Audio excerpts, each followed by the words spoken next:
it brings me great pleasure to introduce Brooks Elms. He is a Writers Guild writer.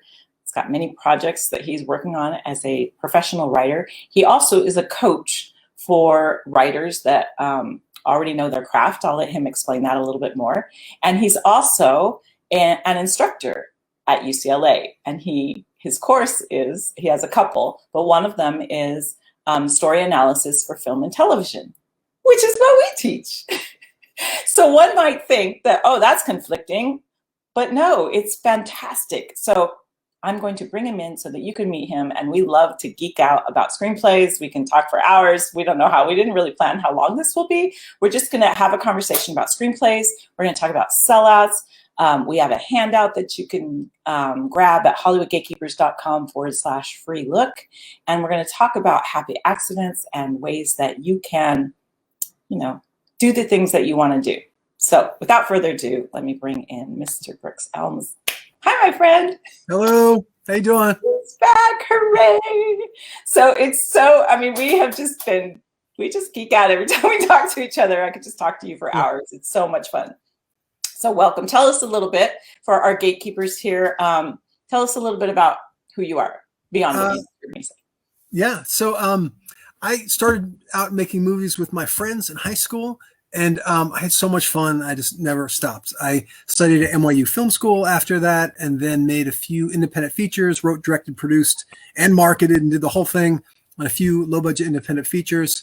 And as of about 15 years ago, I pivoted mostly to focusing on screenwriting, and that was a real blast. And then maybe 5 years ago, I started teaching that class at UCLA Extension, just one class per semester. So their extension program, not the on-campus, because I was actively writing myself, and but just was so fascinated with the theory part of it too. So that kind of folded in nicely. And then as of probably you have the story analysis, and there's another one too, right? Story development. Story development. Story development. So yeah, it's pretty. Story development is that they're all writing a story. Story analysis is we're basically reading scripts and breaking them down. Gotcha. But then as of probably 7-8 months ago, I started my own mentorship program, which was really fun. I work with generally intermediate level screenwriters, and I bring them up to the professional level by coaching every facet of their game. And I also work with professional writers too. So yeah, but it's great. The whole thing is like, how can I be helpful to people? How do I help them be helpful to their audience?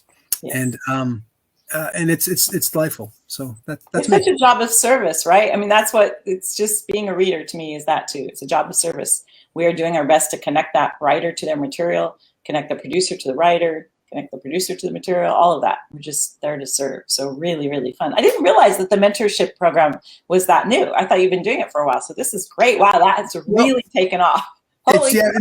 It's exploded. I had been doing, some hourly consultations a little bit, and I was like, that was fun, but that sort of model doesn't work as well. And then I said, well, who do I most want to help? And it was definitely, certain types of writers. I really love intermediate screenwriters and up. And I love beginners too, but it's different with somebody who's already kind of found their voice a bit. And then I was like, well, what's the biggest impact I can make on them? And I was like, well, what if I'm like totally available to them for 5 months? And that was like, oh yeah, that could be a real game changer. And then I put the word out, and I just started. I'm already filled up for the year almost. I have like one more slot for this year, and then then in 2022. My price goes way up. And that's how and it's funny because before we started, we were just talking about kind of the online business thing, like how to maneuver with that. And some of what we're going to talk today too about setting your goals and then being willing to not, be married to that goal and allow it to change. As you can see, he's like totally demonstrating that by going like, oh, wait, this might work. And now when something fills up that quickly, like, oh yeah, you can raise your price. Because that means like, it fills up quickly and you do. So it's like you do 5 months at a time with, is it a group? Tell us more about it. Yeah, so there's 3 components to it. One is the main program. There's a couple other programs, but the main program for like intermediate screenwriters, one-to-one with me for 5 months. And I work on, basically we take one project from the very beginning to like a really deep draft stage, every facet. A lot of it's mindset stuff, but nuts and bolts, everything in between. And then there's group coaching calls with all the people that I mentor now. and the people that I've mentored previously. And then, Oh, that's cool. and there's an online discussion group with those same people. So they get the group calls and the online discussion group for life. And then they get me one-to-one for 5 months. Yeah. That's because so great. It's the equivalent of an MFA screenwriting program. Totally. But it's Better. but it's better because it's one-to-one. And those MFA programs, like after you're done, it's kind of like goodbye. But this is like, no, I want them set up for life. I want them to working at the professional level and just kicking butt over and over and over again and getting better and better afterwards. So I've got a whole community built around it. So great. That's one of the reasons why we started the Insider Track too, is for those people that wanted, once they get through the course, that still wanted. I mean, we have a pretty comprehensive course. There's a lot of stuff in there. But then in phase 3 and 4, we talk about career and how do you find your career. But then for those people that then wanted to, mostly mindset, I mean, it really is amazing how the mindset plays so much, which is why we're going to talk about that today. Like, has so much to do with your career no matter what you're doing. So it is like, what are the obstacles holding you back and what can you do about that? So how cool is that? I love that you have the lifetime thing too. That's really awesome. That's super. Yeah. It just, part of it came out of like this frustration of hearing people go through those MFA programs. And first of all, because the way the entertainment business works, if you can entertain people, you don't need any degree at all. Yeah. So like the idea that these MFA programs are charging an arm and a leg for a piece of paper that means nothing in town in itself was heartbreaking to me. And and the fact that they're not even, I have MFA graduates coming to me going, now what do I do? I'm like, they didn't tell you how to. Isn't that amazing? It kind of blows my mind, right? That just in general, I mean, I don't want to get off on this tangent, but just in general too, that people graduate from college and they're like, here's a piece of paper, bye-bye. Okay, go pay off that student loan. See you later. It kind of blows my mind. It's really interesting, which is why we're double downing. We have weekly trainings as well, and we're double downing, trying to figure out ways. And we're actually creating pipelines now to help people get jobs and that kind of thing. And so it's so important, and it'll be interesting to see the future of universities as the online learning becomes so popular. They'll be around, I think, because there's value there, there's whatever, but they're just going to have to be more and more streamlined, and they'll start doing their own sort of hybrid programs and stuff. They certainly did over the lockdown, but the blowing up of the online education space is not going to stop because it's so perfectly tailored to helping people. You can't be successful at it unless you're genuinely helping people. And when you do genuinely help people, it snowballs forward really organically.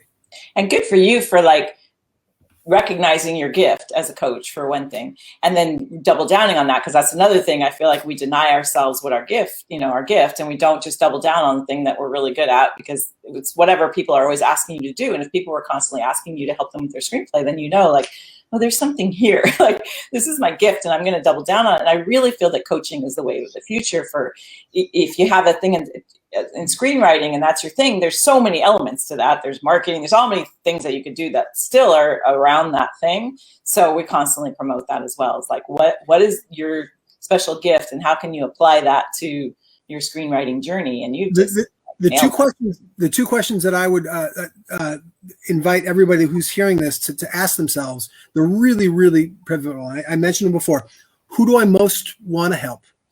Like who are the types of people I would love to hang out with all day long? Either I am already doing it or I would do it for free because I just love these types of people. They're my people and I love them, and that's that. So who are those people for you? If they don't come to mind immediately, look at your calendar. Who are you spending time with? Look at your credit card statements. Who are you spending money with? Where are your values? Once you kind of get what that group is, then the second question comes in: how can I make the biggest impact possible on them? And what's your personal way that you love helping people and that you can help this category make a huge impact on their life? And when you really brainstorm those two questions, what's amazing, it's really magical. You'll start getting the best of the best customers that you want to hang out with anyway. And B, you're going to be so specialized to helping them in such a way that you will organically get into a section of the marketplace where you're actually going to make more and more money because you're delivering so much more value. Yep. It's totally snowballs. And then it feeds on itself and people start to tell each other about it, and it becomes like, it's just such a great, it is magical. It really is. It really feels that way. It's just so really, really cool. And we had a question about someone asking that you did a live read of something recently and they wanted to know how it went. Oh, cool. Yeah. I did. So I'm on the third draft of a new screenplay that I wrote. I've been writing, and it was really wonderful. I had some great actors, and it's amazing for anybody who writes screenplays out there. You just if you read it out loud yourself in a latter draft, you start hearing things differently. Mm-hmm. But then to have actors read it and just sort of show me things in the scenes, Yeah. It was wonderful. So I feel really appreciative, and as I've been. Usually, in the past, when I've done readings, I may or may not record it, and I almost never listen to it. But this time, I've been listening to it as I'm kind of going back and revising it, and it's really great. Yeah, so I've got all the notes that I want to hit, but then I'll go, okay, I'm about to revise this scene. Let me re-record. Let me listen to the script reading of it, and I'll go, okay, right, yeah, right. And then sometimes I'll just hear clunkiness in the dialogue or the descriptions or something, and then I'll go in. So it's been really fun. Yeah, it's a really cool process for sure. Anyone who writes definitely need to do that. It's like sometimes an actor will just do things that you're like, oh, I just never saw it that way, and it's so much better. Thank you so much. Yeah, it's really, and if they're tripping on it, then you know that you're not giving them what they need. So it's just, yeah, highly recommend anyone who writes to do that. So, well, and I'll add one more thing too. It's a really vulnerable experience. I felt really exposed, and I've written 25, 30 screenplays at this point. Mm-hmm. I've gotten good, bad, and ugly feedback from everybody from my mother to perfect Mm-hmm. strangers and trolls and everything in between. And I was a little nervous, but just more than anything, I was struck by, oh yeah, I feel really vulnerable. I put so much into so many of those choices, and I just felt really exposed. And that's a really good thing, because it's so glad you brought that up. Yeah. It is amazing, right? When you hear your words, and I'm a playwright too. So it's so nerve-wracking, and it doesn't matter how many, even when a play I've done, it's been done many times, and I go to see it, someone else does it, and I go to watch, and it's every time I'm just like, oh. Even though they don't even know it's me, which is a beautiful thing about being a writer, is that you can sit in the audience. And it's so interesting, especially if you sit right in the middle of the audience and you listen to what people are saying. It's so fascinating they don't know you're there. And then the big thing for me is people would laugh at things that weren't funny to me. I'd be like, that's not funny. And then it made me start to shape my voice, though, and realize that the things that I would write that were uncomfortable, often people would laugh at that. So it's kind of a nervous laughter, but they're responding. And that's really, they weren't laughing at things like, it wasn't like it was unintentionally funny. It wasn't like that kind of but it was more like they were identifying with the characters. And there's nothing greater than hearing someone repeat the line, like, they laugh and be like, oh, Merlot. And they say the joke again because it's so great. Yeah, that is great. So, yeah, it's really fun, because as a screenwriter, you don't get that opportunity enough. Yeah. There's one more thing to add to that, because when I was earlier in my career, writing, directing, producing stuff, I had the opportunity at, I don't know, film festivals or something, but it was one or two times I had a really big crowd that I watched with, I don't know, 500,000 people, something like that. And that was really amazing, because you hear a nuanced reaction. All the big things that you expect to laugh, you get the laugh, but like there's a real ripple because there's so many people. So you really feel the range of the reaction if you're in a big crowd. It's really lovely. Yeah, it really is. It's nerve-wracking as ever. Yeah. But it's awesome. But when things are nerve-wracking, that means you're growing. So you just kind of like embrace it. Right. That's what I would say. That's what I say. Oh, and Brooke's shirt is my favorite shade of sea. It's precious. Right. Did you know your shirt is precious blue? I don't, but I'm great. That's awesome. See the things you learn here in Hollywood Gatekeepers. It's really good. So we do have a handout for you guys today. Let's see what happens. Can I share your screen with us still in here? Let's see what happens. If we go away, what will happen? Chrome tab. Let's see what happens. So we have this handout, but now I can't see. Hold on. There we go. Can you guys see that? Oh, I see. How cool is that? We go on the little corner. So we have this handout for you today. Hold on. I want to be able to see the handout and your comments. So hang on a second. That we wanted to kind of talk about, because as we've just described, Brooks is an amazing coach, and he coaches writers mostly on mindset in order, well, not mostly, but also on mindset to get your screenplays done, get them finished. We have a screenplay program called Finished, and our whole bent of our screenplays, of our screenplay program, it's in beta right now, it's a small group, is to finish your screenplay. And we just do anything we can to get you to finish that first screenplay, because so it's a totally different than what he's doing, in that we're just trying to get, because there's something about, we think that, I really feel that when you finish that first one, something shifts and you suddenly identify yourself as a writer. And so that's our bet with Finished. That's why it's called Finished, and that's what we focus on in our program.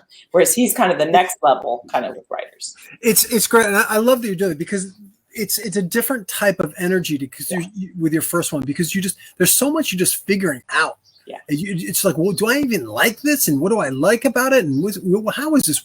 I mean, there's so many. So you could anytime you do something, you're going to learn no matter what. And but yeah, your first script, or even sometimes your second, it's like there's so much to learn. So yeah, just finish the darn thing. Yeah. And then you kind of go, oh yeah, I love this part of it, not so much that part of it, and then you can go from there. But I love that focus. It's really great. And it's been interesting because the ones that finish their first one, there's a marked difference in how they approach the second one. They've relaxed. It's really fun to watch that transformation after someone finishes a screenplay, and what they're going to, even if the screenplay is finished, but it's pretty wonky, like it's still like, it's for everybody. And some people finish something and it's like, oh, I just need to tweak it a bit. And so it's really, really fun. We're having a great time in there. So when you guys think about what you want to do, whether it's you want to write a screenplay, or whether it's you want to have Brooks coach you through your screenplay, or whether it's you want to be a reader and, double down more in the Hollywood Gatekeeper program, or whatever your thing is, we want to talk a little bit about how can we get you to the next level. And I'm going to explain this concept that I have that some of you know already, which is the flajamajam concept, right? And that is the idea that when you're kids, when we have children, our society is a little bit funky this way, in that we tell our kids like, oh, you're such a beautiful artist, I'm going to put your picture on my refrigerator and I'm going to show the whole world, or I'm going to videotape your little dance that you're doing at your school and you're going to be the best Christmas tree ever. And I'm going to tell everybody, I'm going to post it all over about my kid, the performer, and blah, blah, blah, until you say, oh, you know what? I want to double down on that. I want to do that for a living. And then there's a big portion of parents that be like, wait, what? No, no, you're not a flajamajam, which is the word that I use for basically artist. And I do that to really demonstrate how ridiculous it is, how we just put a word on something and that means it's something. So when you say you're a flajamajam, I'm a flajamajam, I want to be a flajamajam, and you have a parent that says, no, flajamajams don't make money. In order to make money, you need to be a zonkdroid. And so that's someone who's responsible, and they become lawyers, doctors, accountants. And if you want to be that thing, then that's your flajamajam. That's, to me, why the words don't make any difference or sense. If you love accounting and it lights you up and you want to help people get their finances together, which is a really great goal, then that's your flajamajam. That's your artistry. If you want to be an actor, writer, dancer, whatever it might be, if you want to double down on that, that's fine. And so it's really kind of making fun of it, but also so that you can see sort of how ridiculous it is, these words that we put on it. And we get to this point of if I'm a true flajamajam, but then when I make money, I'm a sellout.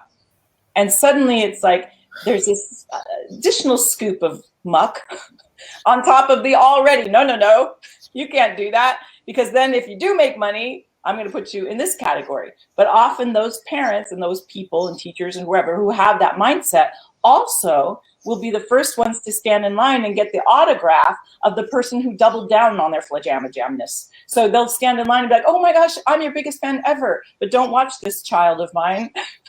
That's not for you. It's for this person over here. And it just makes zero sense to me.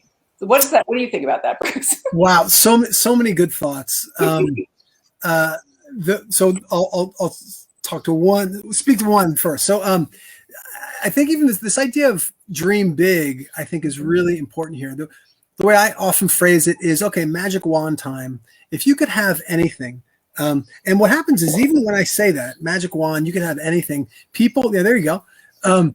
People tend to go, well, they kind of do a reasonable dream. I'm like, no, big dream, because oftentimes you won't go up. You know what I mean? You sort of, and the only thing really limiting ourselves is our own ceilings that we put on ourselves, usually because of just patterns and habits we created for ourselves when we were kids, that that were the best that we could do back then. And we keep using those fairly low ceiling ideas as adults. And that really limits us to seeing opportunities to be an amazing flamajam. So really, when you're in this place of brainstorming, daydreamy, that sort of vibe, magic wand, like really as big as possible, and let yourself. It might even be scary just to think that. Oh, what do you mean that big? Or no, Oprah big. President of the United States big. Legend big, like big. And just opening up to those ideas, and maybe it does unfold that way. Okay, great. Or you end up, even if you don't become the next Oprah or whatever, there's an energy to what was drawing to you about Oprah. Maybe you become the Oprah of this other particular niche. And that, in the end, is even more deeply satisfying to you because you're helping people even better in your specific way. Exactly. And it's that same thing too, like we put this ceiling on ourselves because in some way we think we're going to be safe by doing that. Whereas when you really grow, you have the moment you were describing earlier where you're vulnerable and you're feeling like, ooh, and you're putting yourself out there, but it's kind of a good scared in a way. And that's when you grow, and then that's when things happen. So really being able to sit down and be like, what are the shoulds and what are the things that I'm putting on myself, and how can I work through them? Because when you do that, you'll make inspired action. And I can't see who this is saying that you finished 3 screenplays, you've taught screenwriting, but making money at it and getting it into the right hands is a different story. But it's not a bad story. I'm not sure who that is. Sorry, it says Facebook user. So tell me who you are in the chat. But it is a different story, but it's the same story in a way. It's about writing that new story. Go ahead. It is. So I think it's really important that you do see it as the same story. One of the biggest problems I run into with intermediate screenwriters, somebody like in your situation, is they're thinking of it as different. Or a lot of screenwriters who are super talented, they see the game of connecting with people and getting their material in front of people as different. As I can't sell myself. And it really can be just as fun as the joy of writing in terms of socializing and meeting people. It does take some practice because most people aren't that comfortable with that side of the game. But for me, literally, it's just as fun for me to meet people for my own screenplays or for when I help writers. Like that marketing side to me is totally fluid. It feels just as creative and fun in different ways than actually writing my own screenplays. And now there's so much opportunity everywhere to meet people and find people. That's right. That's right. And it's not an accident. It's like I've cultivated that mindset of finding the fun in socializing with people and just helping people, just having this sort of service mindset because it's delightful in the way that, that when I write a good scene is delightful. Well, in the way that we met each other. I mean, That's right. Brooks and I met each other because he reached out to me on LinkedIn. Like he didn't know me, I didn't know him. And he was like, hey, looks like we do the same thing. And it was awesome. And I was like, yeah, looks like we do. Who are you? And he's like, here's who I am. And here we are. And go ahead. Yeah, no, so there was probably in that situation where you and I met, there was probably 3 or 4 critical crossroads moments where if my mindset was a little bit different, I would have said, well, I'm probably bothering her. Well, she's probably not interested, or well, whatever. But because able to, first of all, target her in a particular way, target a group of people, and she was in that group. And then I was like, okay, well, let me just sort of throw a couple, pieces of breadcrumbs out, or breadcrumbs are word, but just talk. It was all very light and easy. I wasn't like, oh my God, I have to meet her and she's going to change my life. It was just like, yeah, maybe she's interested in this, maybe she's interested in that. And then just started, and it was very organic. It wasn't like forced. And it was like, and then once I realized that she felt like, oh, this guy might be in the realm of being something interesting that I want to talk to. And it's like, okay, then we got a little closer. Then I started looking at her profile and I go, oh, here's a couple interesting points of potential common interest. And then I just started speaking to that. And then that went back and forth. And I realized, oh, actually, we have a lot in common. And now it's been this really lovely partnership. And that's pretty much how it goes down. Like you start out with kind of like, and I get a lot of people that contact me via LinkedIn or whatever, but the way that he did it was so like exactly how he described. And like, I was like, oh yeah, he definitely, we have teach the same thing. So it was like, oh, that was kind of cool. And then it was like and then eventually we actually have someone we both know. And there's probably more. We haven't even dug into that. I'm sure there's more people that we both know. But most of the time, it will at some point come to some sort. It might not be a person, it might be a place, it might be a thing, but almost always you can find something that you have in common with the person that's beyond the screenplay thing, for sure. And to circle back to the point you made before, because I taught that class at UCLA that's similar to yours, there was a real opportunity for both of us to feel threatened by that and be like, no. And I've reached out to other potential partners that get threatened by that sort of thing. But they, and if that's their response, that's fine. Yeah. And I noticed it and I was like, how is that a real threat? Am I, and the truth is, when you look into it, no, it's not. There's actually it really isn't. I mean, there's so much opportunity. There might be a sort of micro threat in one specific thing, but not even that. No. But there's 1.2 billion people on Facebook that have screenplay as an interest. I think there's room. I don't know. Call me crazy. I just feel like, and some people are not going to resonate with me for sure. And there's some, you're just someone I can go like, okay, I'm not your thing. When we're talking about screenplay writing, we talk about, finish that first one, you're the next level over. Even if we did exactly the same thing, even if I focused on that, it would still be, he's awesome. If that's what we resonate with you, there's plenty of room and people.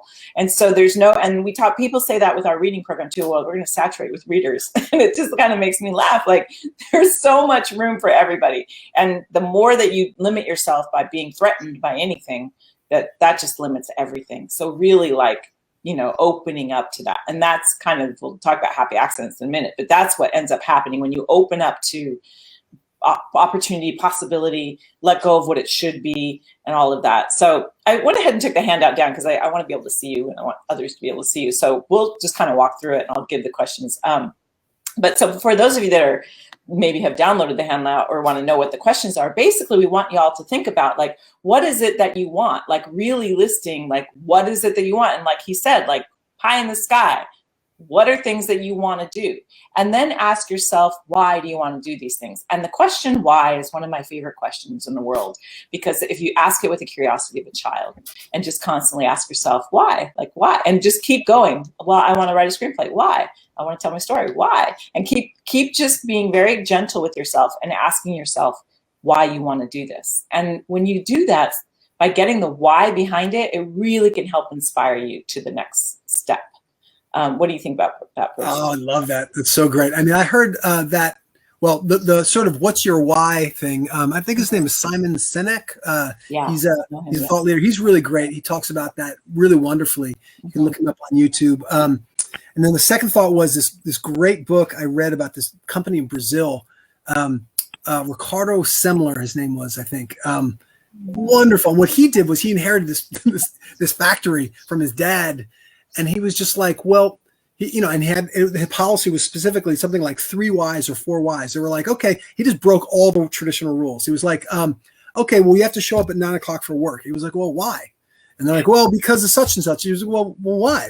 And then and once he drilled down 3 or 4 whys, they realized 80% of their policies were not functioning in a way that was really helpful. So I've seen it for an organization to reevaluate yourself. It's a really powerful pathway. I hadn't thought about specifically for sort of connecting those two dots for personal growth, but it makes perfect sense to me because when you get into your why, what another beautiful thing about that is you're stepping more deeply into the flow of service. So it doesn't matter how I help people. I'm going to help them no matter what. And I'm going to do this and that. And that's how you find your way of helping by going, well, why? Well, why? Because I love these people. And why? Because I want to be able to take them from here to here. And why me? Well, because I've done this my whole life, blah, blah, blah. And then those dots connect. Yeah. So it's another delightful way of getting to your superpower. Well, and it's really interesting because the whys, tend to funnel down into service. Like, you're totally right. It tends to finally come down into security and service. Like, you're doing something. Why? Because I want to feel safe. It will come down to that to some degree in some ways. It will also come down because you have a story to tell, because of someone who made an impact on you. It has to do with some form of service that someone impacted you, or you want to impact someone else. That's usually where we head down. So then when we go to the why, why aren't you? And so when you list the things that you list the things that you're doing instead. You want to do this and this and this, but what are you doing? And we talk about the look method too. You want to know what your mindset is about money? Look in your bank account. Look at how you live your life. You want to know what your values are? What did you do today? You want to know what your priorities are? What did you do yesterday and the day before that and the day before that? We live our priorities. Just like he was saying earlier, you want to know who you want to help? Who do you hang out with? Like, it's pretty, we demonstrate our values on a daily basis. So if you're doing every single day something that you don't want to do, then it's about, okay, so how can you readjust the value behind it? And then the item that you're doing every day will naturally change because you're shifting the value behind it. It might cause a little havoc as people get mad at you for not doing, because usually when we're valuing something and it's keeping us from doing what we want to do, I often say that if you're running around like a chicken with your head cut off, taking care of other people, that's not a time management issue. That's a boundary issue. It's a values issue. It's putting other people's needs. And I'm not saying you neglect your children, but I'm saying you figure out that time so that you can balance your own, what you want, with the things that you're doing for other people, for sure. Yeah, I love all that. And I think for sort of time management and sort of because a lot of people are like, oh, I'm so busy and things are happening. But it's like, I think when I have a full schedule and I have it powerfully prioritized, I know that if I do this one thing today, everything else is going to get a little bit better.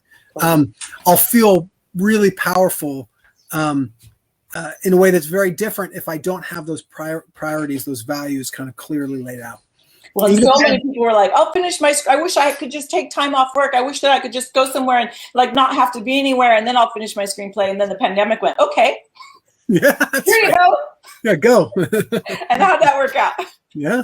It's been really interesting, right? Like, we created Homeroom, which is a place we get together every day to give everyone a place they could go to finish the things they wanted to finish, because it's so hard to keep a schedule on your own when you're only accountable to yourself.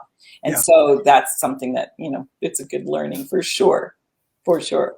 That's great. No, accountability partners are wonderful. Yeah. And in whichever way you set it up, but yeah, that's been one of the best things, especially as an artist, because if you're spending time on your own, you feel like you're in a vacuum. Like, I'm just making stuff up. But if you can check in with somebody else, then it feels more real. Totally. Yep. So then, as you guys are looking at, what are you actually doing? What are the things? Then it's like, what should you be doing is usually what's behind that. So if you just if you answer this question, I should, and then write them all down. Like, I should be writing more. I should lose weight. I should make more money. What are all of your shoulds? And then the same thing, you ask yourself, why? Why should you do those things? And more often than not, the voice that answers your why is not yours. It's a parent or a teacher or someone that did the flajamajam thing to you and said, you should be doing this because I said so, because because you're going to die. I mean, it kind of usually comes all the way back down to some form of insecurity or lack of safety, or you need to do this in order to, not lose everything. And, that's can narrow it all down to flight or fight, for sure. So I love that so much. And so here's my invitation to anybody who's listening to this right now. Just take a pen, take a piece of paper right now, and just write a couple of shoulds. Do a little bit. That will, because I know that a significant segment is just kind of listening, going, oh, that's a good idea, but then you're not going to do it, right? So my invitation to you is literally right now, just write something down, one should, one why, just get that ball rolling, because this stuff it's wonderful. It's interesting to listen to, but if you actually act upon it, you're talking about getting 5x or 10x more value from what we're talking about. Absolutely. It's a huge difference. And just in general, they talk a lot about this. When you write something down, it uses a different part of your brain and it gets incorporated into your lifestyle in a much better way than if you just listen to it. So that's why we do the actual handouts. I could talk to you about this all day long, but I do a handout so that you have it and you can actually, print it out and write on it and actually do the work for it.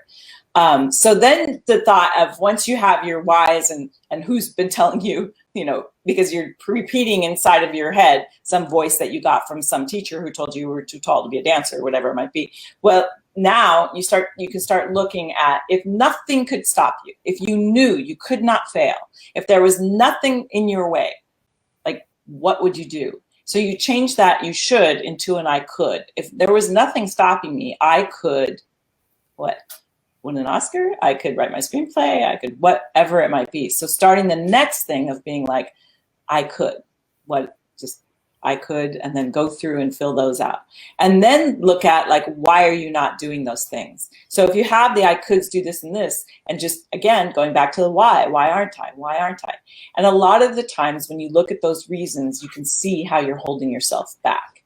And so kind of the final piece of this is like, so you see how you're holding yourself back, right? And then you often what we do is we go, okay, so this is what I'm going to do. I'm going to do this until I get this result. And then all of those shoulds that we just dealt with, they all get piled on top of that result. And we just cleared all those off. And then we said, okay, I'm going to write my screenplay so that I can sell it, so that I can whatever. And all of the things and the shoulds and the flojamajam and all that stuff gets piled on there. And then it's like, oh, but if I sell it for this, I'm a sellout. And if I do this, and then all of those voices that were over here, they get piled on over there. So we're tricky. Our little brains are tricky. So then it's like, okay, how can we take all that off and be like, I'm going to do this thing that I've decided I want to do without the big old scoop of whatever goes on top of how the result needs to go, and let go of what the result is. If you live in your truth of what you want to be doing and you just step into it and do it, then all of the whys and things will fall into place. Yeah. If you do it because you're going to get this result, that can turn into an obstacle easily. So we want to let go of that. And then that's where happy accidents come in. Yeah. So let me jump in there because I love all this stuff. And what I'm as I'm hearing you talk about this, I'm imagining some people on this call will jump in and be doing these things. Oh, it looks great. I can do it tonight or tomorrow and whatever. And there's other people that are they're thinking about it and they're scared. Fear is coming up. And beneath the fear is maybe they don't deserve it, or maybe they're, whatever, or that's for other people to be creative and happy, but I have to be a whatever. But like, I invite you to be aware of whatever's coming up for you. And really, I love that you used the word gentle before, because that when you're talking about your own sort of thought process or creative process, gentleness is really helpful.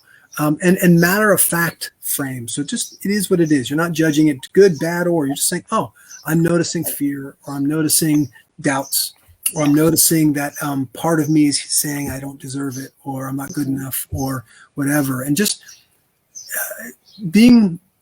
raising your awareness of those inner voices and just giving it space, that alone will help you sort of shift to a place where you're just more and more comfortable with allowing yourself to be more open to possibility, and you're softening the conflicts and the doubts. Yeah, totally. And I love how you use words all the time, like delicious and delightful, and like you just have a vernacular that speaks in a way of it being fun and playful and gentle and all of that, and which is why I can tell you're a great coach, because you're coming from that place of service and you use those kind of words all the time.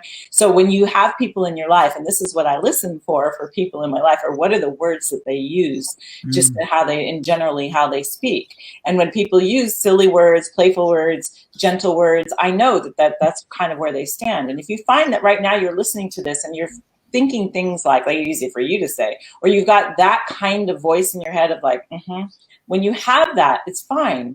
I love you so much. We want to nurture that and be like, it's okay. We're okay. It's all okay. You can let go, but listen to that. And when you hear people that use a vernacular where they're criticizing others all the time, or they're bagging on people, I can guarantee that the words that they're saying about themselves are harsher than anything you can say to someone else. It's usually a reflection of how you're seeing yourself is how you criticize others, which is why in the Gatekeeper program, we talk about how to criticize and critique things coming from a place of service. So it never is coming from a place of you're wrong, you're bad, your screenplay stinks. It's coming from a place of you're amazing, I love you so much, how can we make this even better? And so if you can like really listen to your thoughts, how much are you criticizing other people? And when listen to other people too, in your world, do you get on, bandwagons with your friends to criticize everyone, or you get on bandwagons with your friends talking about how great people are? And we're human. Of course, there's times you want to whine and complain. There's times people trigger you and push your buttons, and yeah, you need to vent. I get that. I'm not saying that we're all these benevolent people all the time, but where do you live mostly? That's where you want to try and double down with that.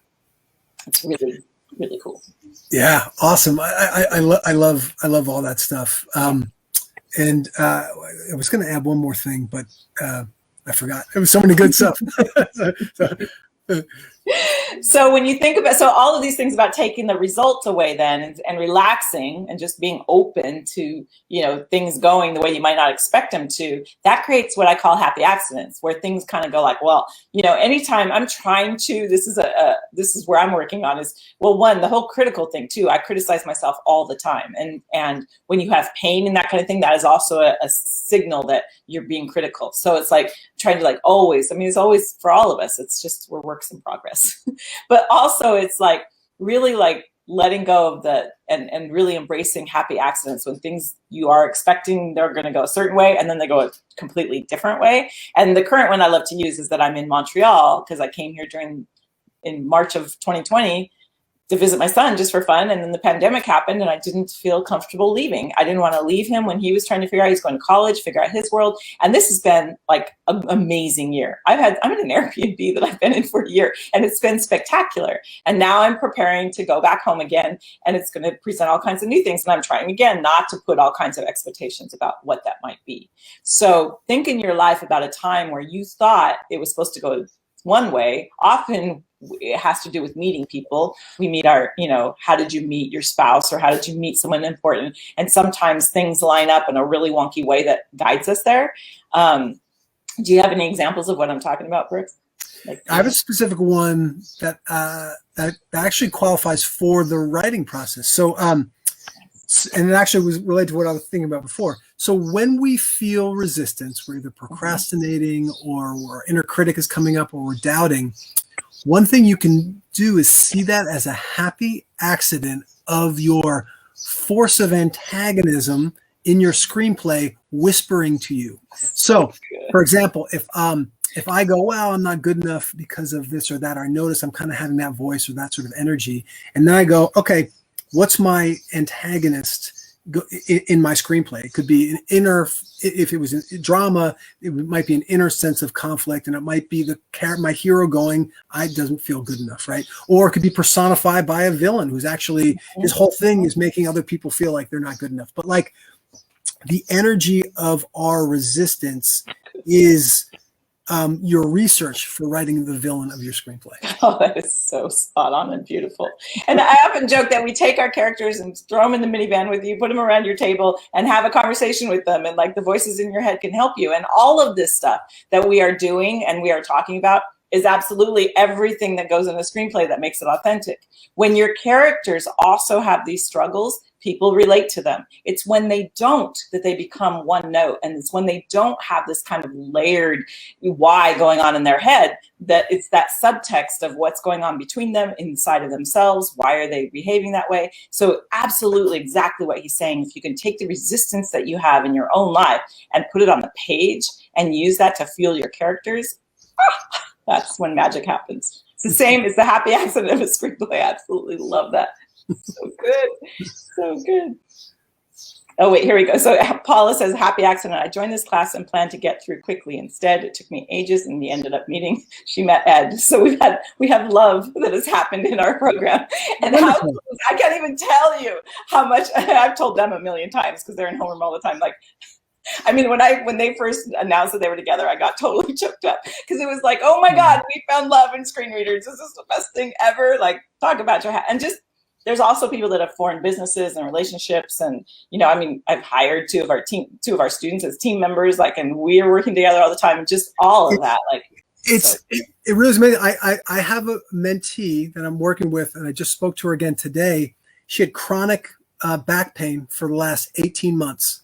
And as I started working with her on her screenplay, things started shifting for her understanding of obviously her story, but like the story is also about her mindset and her life. And she had a couple smaller life shifts, and she woke up the other day, no pain.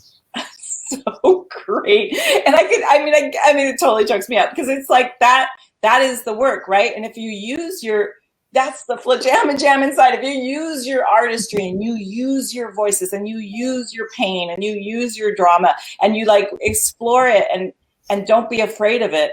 It's like all of that, like life and your screenplay. And I imagine her work got better and better as well the more that she did that exploration. It's phenomenal. I mean, it's really, really good. But it was so interesting because, I mean, I would give her a tip or two of this or that. And then she was like, one thing she was saying before that, she was like, yeah, every time I go on this drive to so and such, I'm just like this on the wheel, and I'm frustrated. I'm like, well, who created that reaction to the traffic? And she was like, oh yeah, I did. I go, well, then who can create a different way? And she's like, oh yeah, you're right. So next time she went on that trip, she was like, Brooks, it was amazing. I was like floating on a cloud the whole way. I go, this is amazing. So she would. And there, folks, is a screenplay coach. That's right. Right. And I would just give her these things, and she would take them and work on them. So you would just see it. And clearly her story did get better, and her ability to sort of articulate her vision got deeper, but it made these significant shifts in her life, so that she just got up, and it was like, what she said, what was really amazing. She was like, she's got up and she was like, this is weird. What's going on? And then she was like, wait a minute, I'm not in pain for the first time in a year and a half. And it's like, you can't, those shifts just happen. If you're doing the work, if your mindset is slowly shifting in these tiny ways, your body will shift and things will happen. You will become a better human being, which allows you to become a better storyteller, because all of our stories are about the transformation from one sort of knotted conflict state to a place of release. And the more you release that, the more you open up for creativity, the more that can flow. And one of the mindset things I also work on a regular basis is the idea of a course. So when we turn a light on, of course the light comes on. We're just like, of course it does. We turn the faucet on, of course water comes out. But we don't think about that when we go through our lives. We don't think. Sometimes some people would be like, of course it goes this way, in a negative way. I hear it in a negative way sometimes, where it's like, oh yeah, of course my email crashed. Of course it did. You hear it that way, but we don't hear it in a positive way when, of course, Brooks and I met. Of course we did. Of course we did. We were in the same trajectory. It makes perfect sense, right? So of course you're going to finish your screenplay. Of course you will. Like having it be just as matter of fact as when you flick a light switch. That kind of thing with of course this course worked. Of course people are joining Hollywood Gatekeepers. Of course Brooks is finding students and his thing is almost full. Like just to live in that place of just expecting it to be, of course. I love that. I love that. So yeah, so let's look at that transformation program. So the first thing was you started daydreaming. I want this big thing or whatever, and maybe it felt scary or whatever. That's here. And as you get more comfortable with daydreaming and whatever, you'll get to this other place where, just like she's saying, you flip on the switch. Oh, of course it happens. Of course. So really afraid, I can't do that. I can't be as big as, I can't have this, blah, blah, blah. I can't, to the point where you're just going, whoop. Oh yeah, it happens. It's easy. It's happening. It's either happening today or tomorrow or next week or whatever, but it's happening. Just believe it, I'll see it when I believe it. Instead, I'll believe it when I see it. Like it is just turning things on their head to where you believe things and they show up because you believe them. So it's not like you're looking, it has to appear to you before it actually happens. And this is a lot. Sometimes this can be a little too woo for people and they get a little bit too, but he's demonstrated so many ways that it's happening in his world and the world of people with him. I have another one if they want. It's really interesting. Yeah. So I was, the last screenplay that I sold, I was, it was sitting on the shelf for like 4 or 5 years. In fact, I had one of the best agents in town who was representing, he said, look, the writing's great, but he wouldn't send it out. He was, if I wrote something that was in the specific box, he sent it out and he would sell it. It was great. If it was even slightly outside the box, he just wasn't interested in it. Right. So it was frustrating because I knew it was a good screenplay. It was one of my favorite I've ever written, but he was like, he wouldn't do it. So I ended up having to fire him because there was dispute between the WGA and the agencies for a while. So he wasn't my agent at the time. And so I was like, and an impulse came to me. I go, you know what? There's it's a fight script. It's a script about this bare knuckle brawler, and there is a very popular fighter from the UFC who I said, you know what? On an impulse, I just said, you know what? This guy he's interesting. Like he's the type of person that would love this script. If he could act, he could be a great actor in it. I mean, it wasn't the right time in his life to act, but like he's got a lot of money. He's the sort of person I feel like, could be involved in this thing somehow, right? From that impulse to 2 weeks later, he was tweeting about my screenplay on my Twitter account. And the way it happened, right? That sort of synchronicity happens all the time. Mm-hmm. He didn't end up getting attached, but then somebody else did in a happy accident that ended up being actually more helpful to the project anyway. But the point is that literally from that first impulse to my Twitter feed, 2 weeks to somebody who and I just followed one impulse. I go, oh, I know this guy. And then he was like, oh yeah, by the way, I'm in now a new partnership with this other guy. And that other guy had this guy's text. So that's how, and it was so good, right? Yeah. And the pieces fall together for sure. And acting on those impulses. And that's what happens when you let go of those shoulds and coulds and jam and all that stuff. The impulse. It's not like we're saying you sit in your living room and you just believe and you like imagine and then things just like magically happen and you've got a Ferrari in your living room. It's that you take inspired action. An impulse comes and you feel like, oh yeah, I'm going to act on this. And so you take action. So there's a lot of talk about the law of attraction, but it also goes hand in hand, in my opinion, with the law of action, where yeah, you want to attract all those things that are lovely to you, but if you act on those impulses, that's what then gets you the result and the action that you're looking for. And so that, having that inspired action and just being like, okay, me like Brooks contacting me and having that impulse and my impulse to be like, well, this looks interesting, and not being like, oh, I don't know, or being whatever. People will show who they are right out the gate. And he clearly did. So it's like, you can just relax. Yeah, no, that phrase, inspired action is one of my favorites. And every time you hear yourself efforting or putting in hard work or blah, blah, blah, just replace that with inspired action. And it's a more flowing, easier way, and it just feels better. Would you rather work hard or would you rather have inspired action? Isn't that a Yoda thing? Do not try. There is no try. Yeah, that's right. Totally. Yeah, it is that. Right? And how popular is that, right? People resonate with that.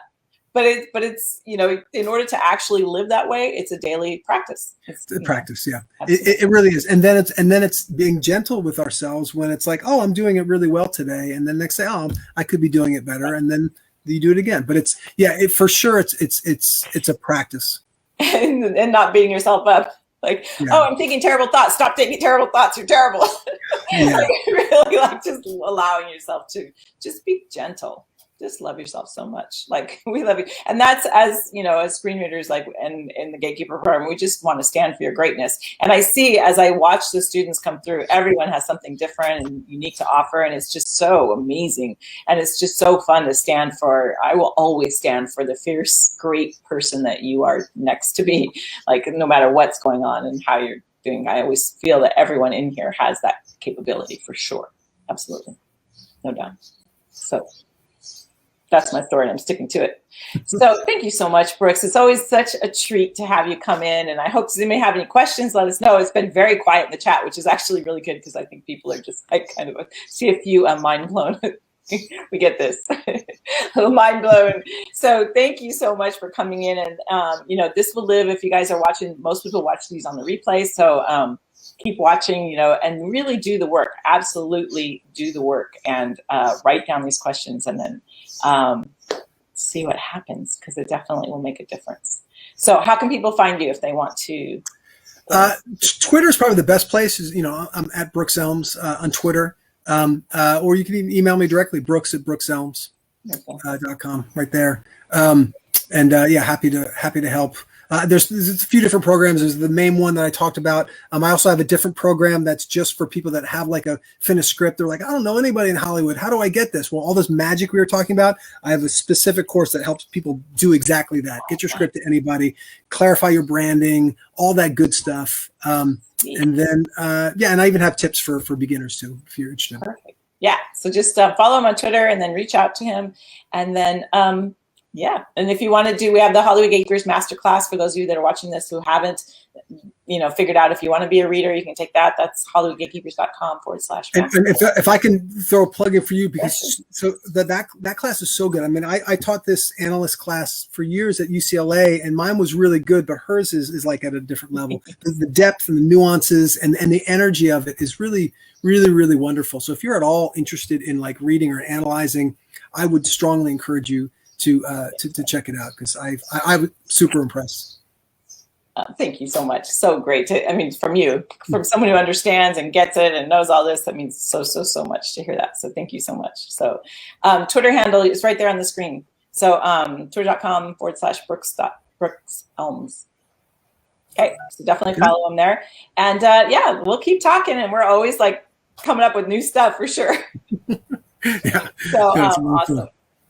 So cool. So have a beautiful, lovely day, you guys, and we'll be back. And thank you again, Brooks. I can't thank you enough. This has been really You're welcome. All right. Talk soon.